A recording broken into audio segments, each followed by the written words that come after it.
Salut la Bulls Nation, j'espère que vous allez bien. Semaine de reprise pour les Bulls avec le Media Day lundi et les entraînements qui se sont enchaînés depuis mardi. Toutes les interviews du Media Day ont été traduites en français, les articles sont postés sur le site comme chaque année. Donc pour ceux qui ont un peu de mal parfois avec l'anglais, c'est plutôt pratique. Donc voilà, elles sont toutes dispo sur le site. Et on va revenir sur un petit peu tout ce qu'on a entendu lundi et depuis. À commencer par les joueurs et notamment Kobe White qui nous a annoncé qu'il avait un souci à un mollet depuis le mois d'août.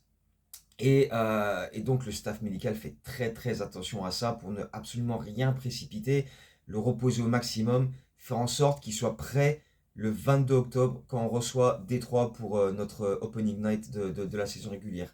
Ça veut dire que en gros il va déjà sûr et certain louper les deux premiers matchs de pré-saison contre les Cavs. Et ensuite, on va voir en fonction de comment sa blessure et sa rééducation évolue. Euh, mais en vrai, c'est pas un problème. Kobe White, c'est le plus ancien du roster. Il est là depuis 2019. On s'en fout de le voir en pré-saison. On sait ce qu'il est capable de faire. À part Okoro et SNG qui sont arrivés pendant l'été, il connaît tous les autres. Il a déjà joué avec. Il y a des automatismes, etc. Il n'y a absolument aucune raison, aucune, pour prendre le moindre risque avec Kobe White. Et d'ailleurs, il y a eu une question pendant son interview du Media Day du légendaire Sam Smith qui lui a dit et qui lui a fait la remarque comme quoi il y a eu plusieurs blessures qui ont démarré par le mollet, des retours un peu précipités, t'as un peu trop forcé dessus et ça s'est transformé en blessure au tendon d'Achille. L'exemple le plus flagrant étant évidemment Tyrese Haliburton pendant les finales NBA, qui a voulu revenir pour le match 7 et il a joué, je crois, 5 minutes et boum, rupture du tendon d'Achille et la saison qui arrive là, c'est mort. Donc, euh, Kobe a dit oui, mais lui, il joue pas de match 7 de finale NBA demain. C'est sûr que si tu joues un match 7 des finales NBA, tu veux être là pour ton équipe, tu essaies de forcer un peu. Voilà, t'as pas le temps de reposer ton truc, tu prends la décision de jouer parce que tu veux pas louper ça. Là, c'est de la pré-saison, ça fait déjà quelques semaines qu'il a ce truc-là et qu'il le soigne, donc voilà, ça va déjà mieux. Mais là, il y a zéro raison de précipiter quoi que ce soit. Absolument pas. L'objectif, on va espérer que le staff médical, pour une fois, fasse son boulot correctement, c'est d'avoir Kobe White à 100% pour les Pistons le 22 octobre. Avant ça, il y a zéro raison de prendre un seul risque. Entre ne pas le faire jouer et qu'il arrive le 22 sans avoir trop de rythme, ou le faire jouer un peu mais prendre le risque qu'il y ait une rechute, il n'est pas à 100%, et d'ailleurs ça aggrave la blessure, bon bah voilà, la question elle est vite répondue, comme dirait l'autre. Donc euh, voilà, Kobe, pour l'instant, au frigo, on s'occupe de son mollet et on fait en sorte que voilà, pour le 22 octobre, tout se passe bien et d'ici là, il y a zéro raison de prendre le moindre risque. Mais voilà, pendant son interview, il a dit des trucs absolument hallucinants, Kobe. Il nous a régalé.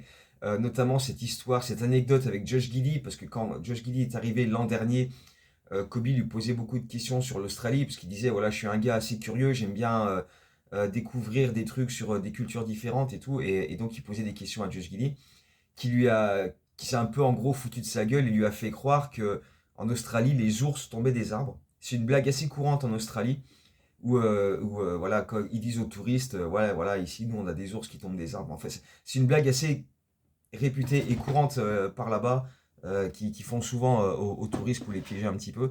Et ça a marché sur Kobe White pendant à peu près un mois, jusqu'à ce qu'un type lui fasse la remarque que, ben non, il se fout de ta gueule, en fait, Josh Giddey. Et donc, voilà, c'était voilà, une histoire très sympa de ce Media Day. Et donc, voilà, pour dire que l'ambiance est bien. On rigole bien chez les Bulls, hein, c'est plutôt, c'est plutôt cool.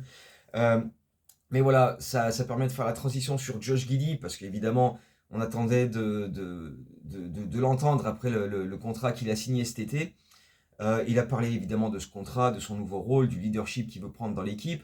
Et déjà, pour revenir sur son contrat, on a eu des détails, et en fait, c'est donc, comme on l'avait dit, c'est 100 millions sur 4 ans, et c'est pile 25 par saison. C'est pas un contrat qui prend de la valeur au fil du temps. Au contraire, c'est pas 22, puis 24, 26, etc. C'est 25, 25, 25, 25. Et c'est top parce qu'au niveau du pourcentage du salary cap, vu que le salary cap va augmenter tous les ans, mais que le salaire va rester le même, ça représente un pourcentage plus petit du salary cap tous les ans. Autour des 14%, puis 13,5%, puis 13% du salary cap total.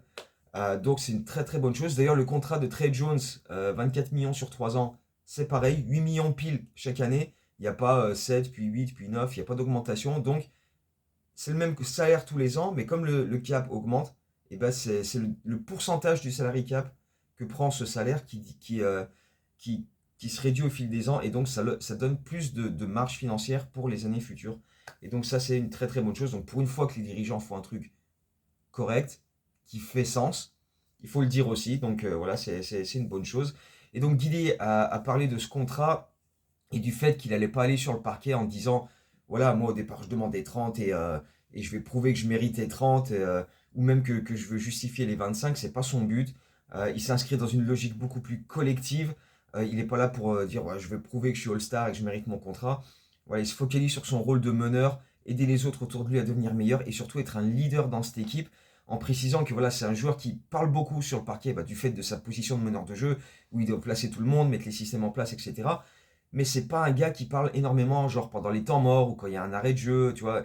Et il veut progresser sur ça, être plus vocal, euh, être ce genre de leader qui voilà, montre l'exemple, mais aussi euh, prend beaucoup plus la parole voilà, dans les moments où, même si c'est pas forcément son rôle de le faire, il faut que ça devienne son rôle en fait. Et voilà, les moments où il est un peu plus silencieux, se forcer à voilà, prendre ce leadership et être ce mec-là qui va prendre les commandes de l'équipe et être le patron, parce qu'il a le plus gros salaire, il a un contrat sur 4 ans assez important, donc voilà, il veut prendre ce leadership au-delà de son rôle de meneur de jeu qui fait qu'il doit prendre la parole régulièrement, quoi. Et je l'ai dit plusieurs fois la saison dernière, Josh Giddey, pour moi, c'est un joueur qui a ses qualités, ses défauts, mais qui en est conscient et qui a cette réflexion de se dire, oui, voilà, ça, c'est un truc où je suis pas forcément très fort, mais je bosse et j'essaie de l'améliorer. On se rappelle que l'an dernier au Media Day, il avait dit, voilà, je vais pas être Caruso, je vais pas être dans les All Defensive Team, hein, je sais que la défense, c'est pas mon point fort, etc. Mais on a quand même vu une progression au fil de la saison. Et voilà, maintenant, le truc, c'est de le faire sur l'ensemble de la saison. Parce qu'on sait qu'en début de saison, l'an dernier, c'était pas forcément top top. Il se faisait souvent contrer qu'il attaquait le cercle. Défensivement, les mecs passaient devant lui, t'as l'impression que. Voilà. Et on a vu au fil de la saison que ça progressait. Maintenant, tu veux voir ça sur une saison complète et sur la durée de son contrat. Et s'il arrive à faire ça, à prendre un leadership, tu te diras, ok, 25 millions 4 ans, pas de problème, quoi. Tu vois, y a pas de souci à lui donner ça.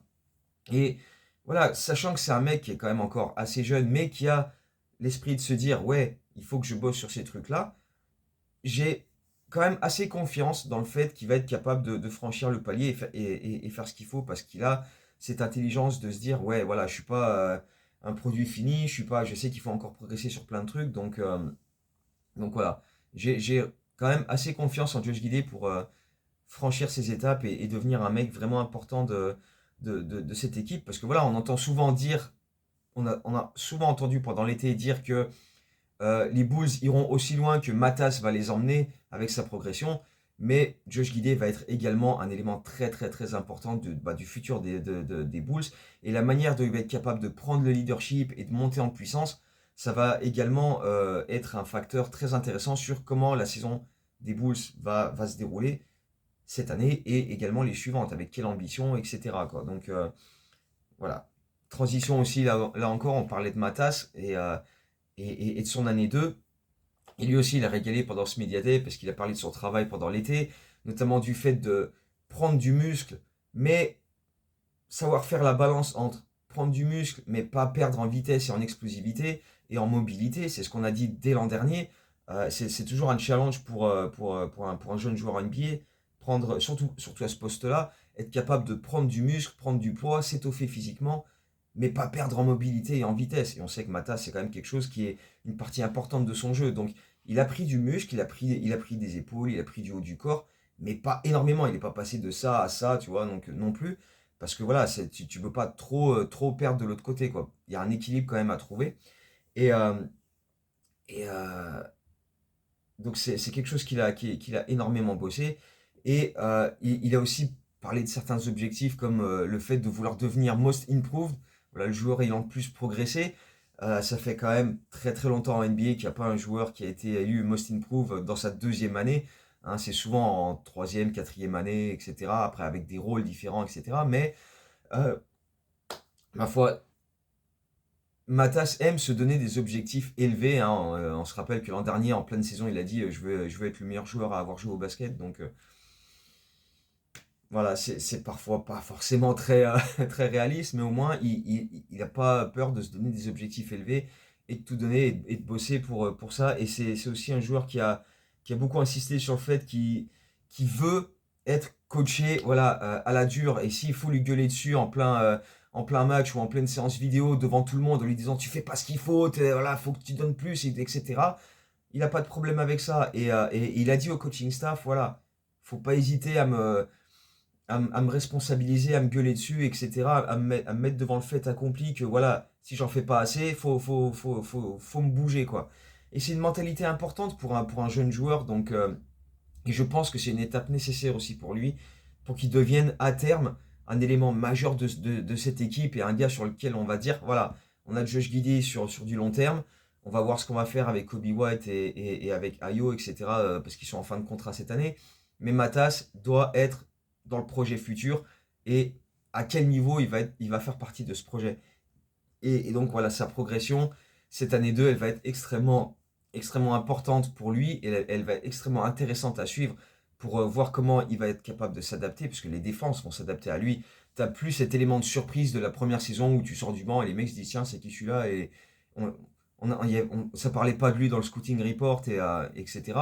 Là, les équipes savent ce que Matas est capable de faire, sa vitesse, à quel point il peut mettre des 3 points dans le corner et si tu viens faire le close-out, il peut te prendre de vitesse et partir au cercle, claquer des gros dunks.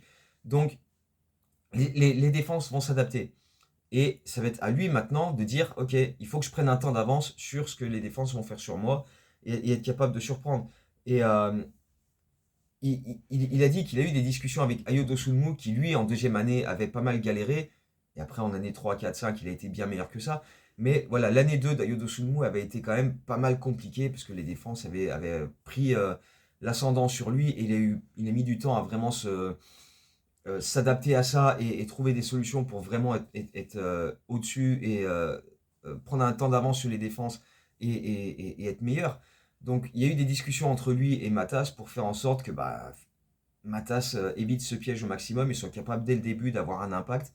Donc ça va être vraiment intéressant de voir comment Matas va gérer cette année 2 en termes d'adaptation et aussi si justement les défenses sont capables de prendre le dessus sur lui, comment il va réagir. Est-ce qu'il va un petit peu baisser la tête? Est-ce qu'il va faire ah putain? Ou est-ce qu'il va dire ok, ils se sont adaptés, à mon tour de voilà, prendre le dessus sur ça. Donc ça va vraiment être une donnée extrêmement importante de notre saison. C'est comment Matas va gérer physiquement, émotionnellement cette année 2 et être capable d'aider les Bulls à atteindre leurs objectifs, j'allais dire. Mais en fait, vu que les Bulls ne se fixent pas vraiment d'objectifs, et on va y revenir tout à l'heure, euh, voilà. Mais en tout cas, Matas sur le plan personnel, sur le plan individuel, cette saison, elle va être très importante pour lui. Et s'il arrive à passer outre le fait que les défenses vont s'adapter, il y a quand même moyen de vraiment bien se faire plaisir avec lui cette année. Euh, on a donc aussi entendu Ayo et Vooch dans ce Media Day, mais à part que Ayo nous ait dit qu'il est à 100%, et c'est une très bonne nouvelle parce qu'il s'est fait opérer de l'épaule fin février, début mars, un truc comme ça, et que là il est à 100%, dès le mardi il était là aux entraînements à 100%, il n'y avait pas de restrictions, il n'y avait pas de moments sans contact, etc. Donc nickel, très bonne nouvelle d'avoir Ayo à 100% dès le début du training camp. Il n'y a pas besoin de monter en puissance ou quoi, donc tout va bien. Et depuis, il n'y a pas eu d'histoire, il n'y a pas eu de rechute, il n'y a pas eu de contact sur l'épaule où il a senti une douleur ou quoi, donc tout va bien. Vooch, voilà, il a parlé un peu de sa retraite internationale, du fait qu'à son âge, voilà, il se sent encore en forme pour jouer pas mal d'années. Mais voilà, rien d'extraordinaire n'est ressorti de ces interviews-là. Mais encore une fois, elles sont toutes dispo sur le site pour voir un petit peu tout ce qui s'est dit. Un sujet qui est revenu constamment, un petit peu dans toutes les interviews du Media Day, c'est Isaac Okoro, son impact, ce qu'il apporte en défense. Et tout le monde s'accorde à dire que voilà, il a déjà un gros impact dans le groupe. Il apporte de la dureté et de l'énergie dans les entraînements. Et c'est des choses que le front office voulait absolument améliorer cet été. Et donc, nouvelle transition, on va parler de l'interview du front office. Alors, outre le fait que tu as l'impression que ça a été fait sur ChatGPT ou que c'est fait par une AI, et qu'en plus ça sonne hyper creux avec la voix de robot d'Arturas Karnichovas, voilà. Outre tout ça, bon, voilà, il y a quand même, comme on pouvait s'y attendre, ils ont parlé de la fin de saison avec 15 victoires, 5 défaites sur les 20 derniers matchs. Mais il faut aussi dire qu'ils ont mentionné à de nombreuses reprises le play-in contre Miami, en pointant du doigt le fait qu'on a été bousculé physiquement, qu'on a été inexistant sur ce match-là, qu'on s'est fait bouffer dans l'intensité, et que donc c'est quelque chose sur lequel ils ont voulu mettre l'accent cet été, se renforcer sur le plan défensif, sur le plan de la dureté, de l'impact physique. Et donc, euh, le plan, c'est continuer ce qu'on a fait l'an dernier avec l'amélioration sur le plan offensif, avec voilà, tout ce qu'on a très bien fait en attaque, ou pour rappel, on a fini, on n'a jamais inscrit autant de points sur une saison, on était dans les meilleures attaques de la ligue, on était deuxième au pace, on était troisième au nombre de 3 points tentés et réussis de toute la ligue, ce qui est un énorme jump par rapport aux années précédentes où on était toujours 29e ou 30e. Euh, Pareil pour le pace, hein, on était dernier ou avant-dernier, et là on a fini deuxième. On était cinquième aux passes décisives. Donc voilà, il y a énormément de choses qui ont été très bien faites sur le plan offensif. Mais maintenant, il faut essayer d'équilibrer ça en continuant à jouer à fond la caisse, parce que c'est ce qui correspond bien au roster qu'on a, mais en progressant sur le plan défensif, en faisant ce qu'on ne faisait pas l'an dernier. Ils ont insisté sur le fait de provoquer des passages en force, passer sous les screens et pas forcément switcher à tout. Hein. Ça, c'est un truc qui va me plaire si on arrive vraiment bien à le faire. Batailler au rebond, parce qu'on était premier au rebond défensif, mais 25e au rebond offensif. Et on a laissé énormément de secondes chances aux autres équipes, et ça nous a coûté cher par moment. C'est simple, l'an dernier, les équipes adverses prenaient 95 shoots face aux Bulls. Aucune autre équipe dans toute la ligue ne concédait autant de shoots face à elle. Donc voilà, c'est pas compliqué. On était l'équipe qui offrait le plus de shoots à l'équipe adverse.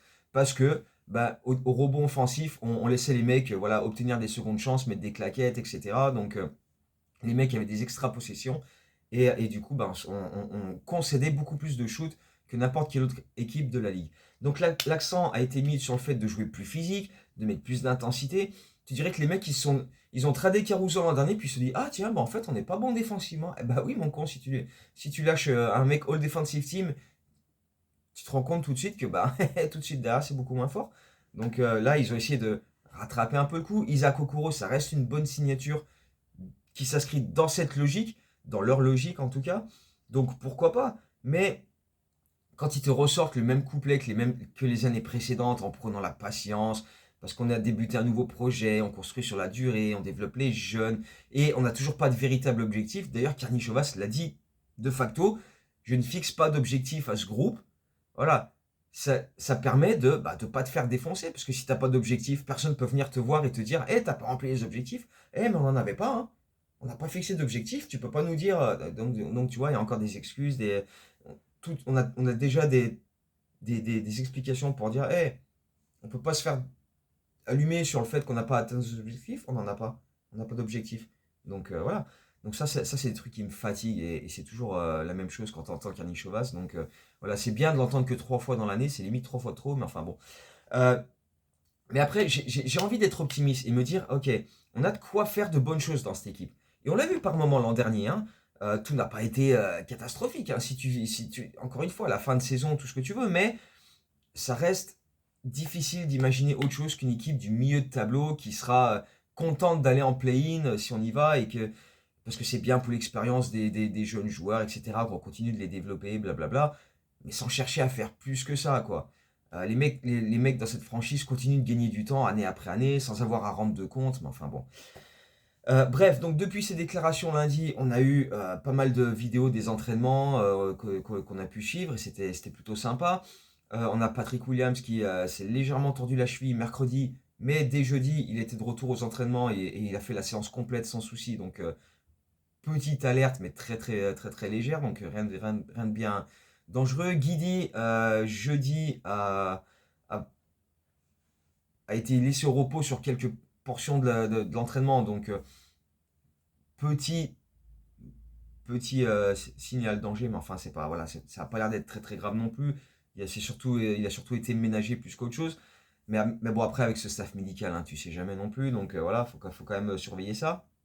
Mais en tout cas, ça a l'air de bien se passer jusqu'ici, puisque Billy Donovan nous a dit qu'en 2 entraînements, on a provoqué plus de passages en force que l'an dernier. Donc voilà, tout va bien. Euh, Mais après, perso, j'adorerais voir cette équipe des Bulls devenir une top équipe défensive. Parce que la défense, jouer physique, être dur, c'est l'ADN de cette franchise qui va fêter ses 60 ans en janvier. Ça a toujours fait partie de l'histoire de cette franchise et de cette ville. Et de cette ville de Chicago qui a toujours été vue comme une équipe de col bleu, de travailleurs, de dur au mal, qui vont au charbon et voilà. Et tu regardes dans l'histoire des Bulls, toutes les générations ont connu ces périodes-là de mecs qui jouent dur, qui jouent physique, tough, qui y vont et qui se donnent à fond. Depuis la création de la franchise, avec Jerry Sloan, avec Norm Van Leer quelques années plus tard, avec Bob Love, avec Artis Gilmore, jusqu'à l'arrivée de Jordan, et puis après les années titres, avec Scottie Pippen, avec Horace Grant pour le premier triplé, et avec Dennis Rodman dans le deuxième, les Baby Bulls avec Nocioni, avec Kirk Henry, avec Lou Holding, et puis même les années d'Eric Rose avec Noah, Tash Gibson, Kirk Henry encore, Jimmy Butler, etc. On a toujours eu des équipes comme ça qui étaient tough, où les équipes adverses se disaient waouh, j'ai pas envie de jouer contre cette équipe parce qu'on va s'en prendre plein la tronche, quoi, tu vois. Et c'est ce qui manque depuis des années dans cette franchise. On n'a plus ça, on a perdu cette identité, on a perdu cette partie de notre ADN et ce serait génial de la retrouver. Ce serait, voilà, le public s'identifierait tellement plus à cette équipe si c'était le cas. Et, mais je sais pas si dans ce roster, à l'heure actuelle, même si on provoque plus de passages en force, je sais pas si on a cette mentalité, cette, si on a vraiment dans ce groupe-là les mecs capables de se faire mal, d'y aller à fond tous les soirs et d'être des chiens en défense. On a quelques mecs, hein, on a quelques mecs. On a Matas, on a Ayo, Isaac Okoro maintenant, Phillips, Terry aussi. Mais je sais pas si collectivement on est capable de créer un truc comme ça où tout le monde on va être vraiment voilà, capable de franchir ce palier à ce niveau-là et devenir des chiens, quoi. Je sais pas. Je demande qu'à être surpris à ce niveau-là, que des types deviennent d'un coup, explosent à ce niveau-là, deviennent des mecs où défensivement tu dis, ah ouais, là on a franchi un palier. Matas, il dit, je veux faire partie des All Defensive Team et je veux être coaché comme ça, que le coaching staff me responsabilise en me disant, voilà, tu dois bosser plus dur en défense pour aller à cet objectif, pour être dans les All Defensive Team. Franchement, si on a un mec l'an prochain, même en deuxième Defensive Team, j'ai beaucoup de mal à y croire, mais waouh, si déjà on progresse défensivement, ce sera déjà une bonne chose. Moi, je demande qu'à être surpris et voir sur les matchs de pré-saison des indicateurs, des trucs qui vont te faire dire, ouais, là, d'accord, au moins on se donne à fond et après, bah, c'est tout ce que tu peux demander, que les mecs se donnent à fond. Parce que si tu vois les mecs les mains dans les poches en défense, tu vas dire, hey, ouais, non, là, c'est pas la peine. Mais si tu vois les mecs au moins essayer, voilà, je te demande pas de devenir une top équipe défensive, ce serait top, mais ce serait bien. Mais au moins essaye. Essaye. Parce que, ok, t'es pas forcément un super défenseur. Voilà, Guidi, sur la deuxième partie de saison, il a fait les efforts. Tu te dis, voilà, c'est pas un super défenseur, mais il a fait les efforts. Ok, voilà. C'est tout ce que je demande. Donc on va voir. On va voir dans cette pré-saison et puis on va voir ce que ça va donner, quoi. Donc rappel du programme de la pré-saison qu'on va débuter à Cleveland où personne ne va jamais en vacances. Et en plus, maintenant, grâce à Lonzo Ball, on sait qu'il y a de l'eau là-bas. Merci Lonzo pour cette fabuleuse déclaration du Media Day. Donc ce sera dans la nuit de mardi à mercredi à 1h du matin. Voilà. Premier match de pré-saison à Cleveland. 2 jours plus tard, mêmes équipes, mais cette fois-ci au United Center. Donc dans la nuit de jeudi à vendredi, la semaine prochaine, à 2h du matin, réception des Cavs. Ensuite, donc deux rendez-vous où Lonzo Ball va retrouver son ancienne équipe des Bulls et Okoro va retrouver son ancienne équipe des Cavs. Ensuite, on reçoit Milwaukee à 1h du matin dans la nuit du dimanche 12 au lundi 13. Ensuite, on va à Denver dans la nuit du mardi 14 au mercredi 15 à 3h du matin. Et on termine notre pré-saison avec un 5e match. Ça fait beaucoup. Franchement, 5 matchs de pré-saison, c'est beaucoup. Où on reçoit Minnesota dans la nuit du jeudi 16 au vendredi 17 à 2h du matin. Gros programme. Franchement, 5 matchs, c'est beaucoup. 4, pour moi, c'est largement suffisant. Et ensuite, dans la nuit du 22 au 23 octobre, réception des Pistons pour notre ouverture de la saison régulière. Pas simple. Pas simple, parce que les Pistons, on a vu leur montée en puissance dans cette saison dernière avec les playoffs, etc. Euh, groupe jeune, mais qui a vraiment franchi un palier et qui va vouloir en franchir un autre cette saison. Donc, pas simple comme opener. Et je crois que derrière, on se déplace à Orlando, pareil. Ces deux équipes, Détroit et Orlando, qui vraiment ont vraiment franchi un palier l'an dernier. Ils avaient plein de jeunes qui sont montés en puissance en même temps. Et puis pareil, avec l'arrivée de Desmond Bane à Orlando, ils vont encore franchir un palier. Donc là, franchement, le début de saison pour nous, pas évident. Pas évident. Donc on va voir. Si on récupère Kobe White à 100%, on va faire en sorte que le staff médical fasse ça, parce que sinon, il va falloir finir par y aller. Hein, là, au bout d'un moment, il va falloir commencer à les secouer un peu, ceux-là. Mais voilà, l'objectif, c'est d'avoir Kobe White pour le 22 face aux Pistons. Et pendant cette pré-saison, déterminer quel sera le 5 titulaire. Est-ce qu'on aura Hurter ou Okoro en poste 3? Qui va remplacer Kobe White du coup dans le 5 de départ? Est-ce qu'on aura Ayo? Est-ce qu'ils vont prendre le risque, sachant qu'il a été opéré, même s'il est revenu à 100% dès le début du training camp?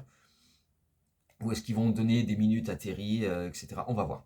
En attendant, bah, voilà, c'est des trucs dont on va discuter dans les prochaines vidéos, quand on aura vu les premiers matchs de pré-saison, essayer de déterminer quelles seront les rotations, quels seront les 5 que voudront utiliser Donovan et son staff, et on fera en fonction. Puis s'il y a des nouvelles de Kobe White, on en donnera à ce moment-là aussi. Donc voilà, d'ici la prochaine vidéo, portez-vous bien. Et si vous avez aimé celle-ci, évidemment, si vous avez des réflexions à faire sur ce qui s'est dit pendant le Media Day, etc., vous me dites et puis on en discute comme d'habitude. Donc voilà, d'ici la prochaine fois, portez-vous bien et à très très bientôt. Ciao, Go Bulls.